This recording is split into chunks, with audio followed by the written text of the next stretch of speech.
नमस्कार। हम यहाँ महाराष्ट्र के पुणे जिले के वरवण गांव में हरिओम चिकित्सालय में ऊपर टेरेस गार्डन में बैठे हैं। परम पूज्य संत श्री आशाराम जी बापू जी की प्रेरणा से हम यहाँ आयुर्वेद, पंचकर्म और योग चिकित्सा का सब व्यवस्था उपलब्ध करके रुग्ण सेवा में रत है। अभी 15 अप्रैल से 15 जून तक ग्रीष्म ऋतु रहेगा और ग्रीष्म ऋतु में हमें आंखों की निगरानी कैसे रखनी है उस विषय पर हम बात करेंगे। तो आंखों के बारे में आयुर्वेद शास्त्र में लिखा है कि चक्षुष तेजोमयम, तो हमारे आंखें जो है इसमें तेज महाभूत का आधिक्य रहता है। और ग्रीष्म ऋतु में नेचुरली सृष्टि में तेज अंश बढ़ता है तो जलीय अंश और स्निग्ध अंश का शोषण होता है। तो उसके कारण हमारे आंखों में से भी जलीय अंश और स्निग्ध अंश का शोषण होने के कारण आंखों में कई सारी तकलीफें चालू हो जाती है। उसी प्रकार जो लोग रात में जागरण करते हैं या अधिक समय पे मोबाइल या लैपटॉप की स्क्रीन पे व्यस्त रहते हैं, तो मोबाइल और लैपटॉप की स्क्रीन से जो रेडिएशन आता है उससे भी आंखों की रोशनी, आंखों का तेज सूख जाता है और आंखें ड्राई हो जाती है। तो इसके कारण आंखों में लालिमा, जलन और चुभन जैसी तकलीफें होती है।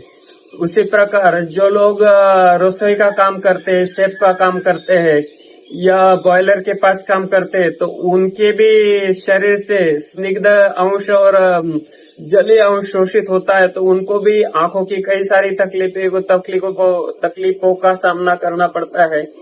तो ऐसी स्थिति में आंखों की हम सुरक्षा कैसे करें, इस विषय पे हम चर्चा करेंगे। तो यहाँ हम कुछ घरेलू उपाय बताएंगे जो सब लोग प्रयोग में ला सके। तो सबसे पहले हम बताएंगे कि आंखों में जब रूखापन आ जाता है तो वहाँ स्निग्धता की जरूरत होती है, और जब आंखों में गर्मी बढ़ती है तो वहाँ शीत गुण की जरूरत होती है। तो आयुर्वेद शास्त्र में कुछ फूलों के अच्छे गुण बताए हैं। फूल है तो वो विशेष रूप से चक्षुष्य बताए गए हैं। चक्षुष्य मतलब आंखों को विशेष हितकारी, आंखों को बल प्रदान करने वाले। तो ये मोगरे के फूल ठंडे पानी में या तो गुलाब जल में डुबाकर उनको आंखों पर 10-15 मिनट रखना है। तो इसके कारण क्या होता है, वो मोगरे के फूलों का शीतल स्पर्श आंखों की गर्मी खींच लेता है, उसकी सुगंध आंखों को बल देती है, आंखों की थकान दूर होती है। तो अगर किसी के पास मोगरे के फूल उपलब्ध नहीं है तो वो कुंद के फूलों का भी प्रयोग कर सकता है, या देसी गुलाब, सुगंधी गुलाब है, उनके पुष्पों का उपयोग कर सकता है, रजनीगंधा के फूलों का उपयोग कर सकता है, या किसी के पास कमल की पंखुड़ियां हैं तो उनका भी उपयोग कर सकता है। तो ये फूल ठंडे पानी में, मटके के पानी में या गुलाब जल में डुबाकर आंखों के ऊपर 10-15 मिनट रखने, तो इससे आंखों की गर्मी खींची जाती है और आंखों की लालिमा, आंखों की जलन इससे शांत हो जाती है।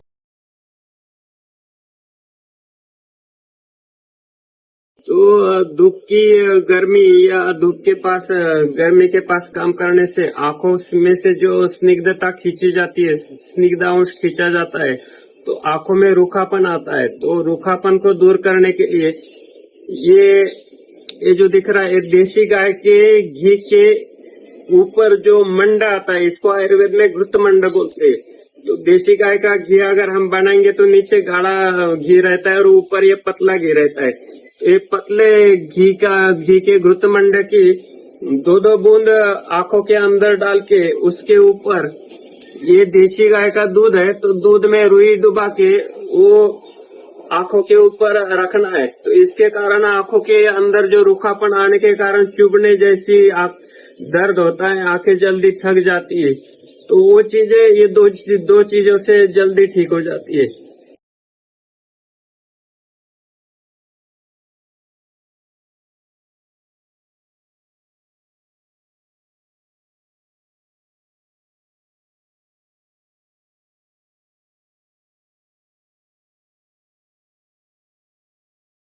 इसके साथ ही आंखों में जलन होने के लिए अभी हम कुछ अभ्यंतर लेने वाली औषधियों के मतलब प्रयोग के बारे में भी समझ लेंगे। तो ये है पलाश शरबत, पलाश के फूलों से बना हुआ ये शरबत है। और ये देशी गुलाब के पंखुड़ियों से बना हुआ गुलाब शरबत है। तो इन दोनों शरबतों का उपयोग हम ठंडे पानी में मिला के भी कर सकते हैं और ये शरबत हम दूध में मिला के भी कर सकते हैं। तो जिनको सिर्फ जलन है वो ठंडे पानी में मिला के उसका प्रयोग करें, और जिनके आंखों में चुभन और रूखापन ज्यादा बढ़ गया है वो दूध में मिला के गुलाब या पलाश शरबत का उपयोग करें। तो ये इसका प्रयोग हम नियमित रूप से करते हैं। बच्चों इसको बड़े प्रेम से दूध के साथ पीते हैं। जिन बच्चों को दूध पीने से नफरत होती है उनको अगर ये गुलाब शरबत मिला के पिलाया जाए तो वो उसका स्वाद बिल्कुल कुल्फी जैसा स्वादिष्ट होता है। तो ये दोनों शरबतों का प्रयोग कर सकते हैं।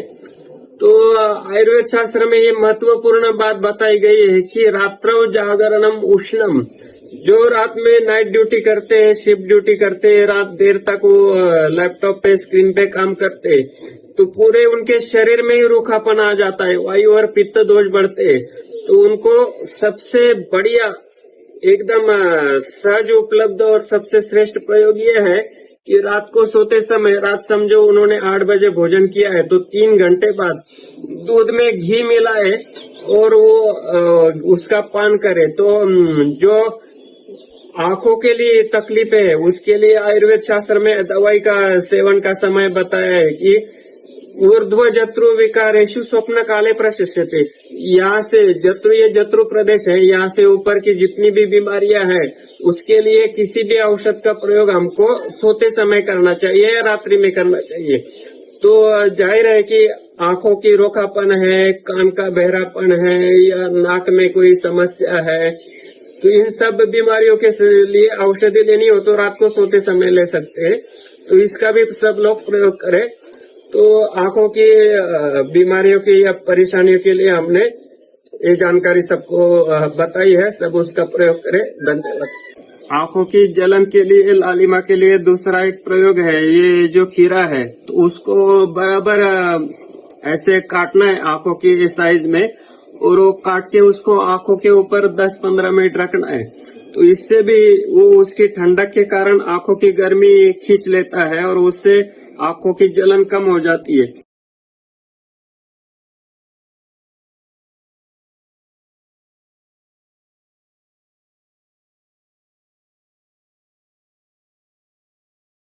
अगर खीरा नहीं है तो ये गुलाब जल है। तो गुलाब जल एक अच्छी सी रुई लेके उस पे गुलाब जल डालना है और फिर वो गुलाब जल में भिगाई हुई रुई आंखों के ऊपर 10-15 मिनट रख के पड़े रहना है। तो इससे भी आंखों की जलन शांत हो जाती है।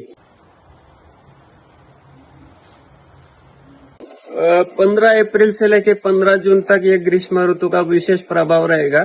तो इसमें हमको जैसे हमने कुछ औषधियों की जानकारी या घरेलू उपायों की जानकारी दी, वैसे हमारे दिनचर्या में भी कुछ हमको सावधानी बरतनी जरूरी है। जैसे कई लोगों को मार्केटिंग का काम करते या कई मजदूरी करनी होती है, सेंटरिंग का काम करते, कंस्ट्रक्शन का काम करते, तो ये पूरे दिन धूप में ही रहते। तो ऐसे लोगों को विशेष सावधानी लेनी चाहिए कि उनको सफेद रंग की टोपी सिर पे हमेशा पहनी रखनी चाहिए, क्योंकि बालों का रंग काला है तो वहां से सूर्य की गर्मी जल्दी खींची जाती है और वहां से फिर वो पूरा दिमाग गर्म हो जाता है, आंखें लाल होती है, फिर सुनने की क्षमता कम हो जाएगी, आंखों की रोशनी कम होगी और दिमाग भी कमजोर होगा, तो विस्मृति जल्दी आएगी। तो इस वो चीज का ध्यान रखना चाहिए। वैसे गर्मी में जब हम कहीं धूप में काम कर रहे हैं या धूप में प्रवास कर रहे हैं तो उस समय हमको पूरे शरीर में सफेद कपड़े पहनने चाहिए। और इन दिनों में दूध और घी का विशेष रूप से प्रयोग करना चाहिए। और अलग अलग प्रकार के शरबत हमको पीने चाहिए, जैसे पलाश का शरबत है, गुलाब का शरबत है, आंवला शरबत है, नींबू शरबत है या कोकम शरबत है। तो ऐसे खट्टे मीठे पदार्थों का प्रचुर मात्रा में, अच्छी मात्रा में प्रयोग करना चाहिए। और कई लोग गलती ये करते हैं कि जानबूझ के गर्मी के दिनों में दही खाते हैं। तो गर्मी के दिनों में दही नहीं खाना चाहिए। तेल में तली हुई चीजें, नमकीन चीजें, तीखी चीजें, ज्यादा खट्टी चीजें या अति नमकीन चीजें नहीं खानी चाहिए। इनसे परहेज करना चाहिए। धन्यवाद।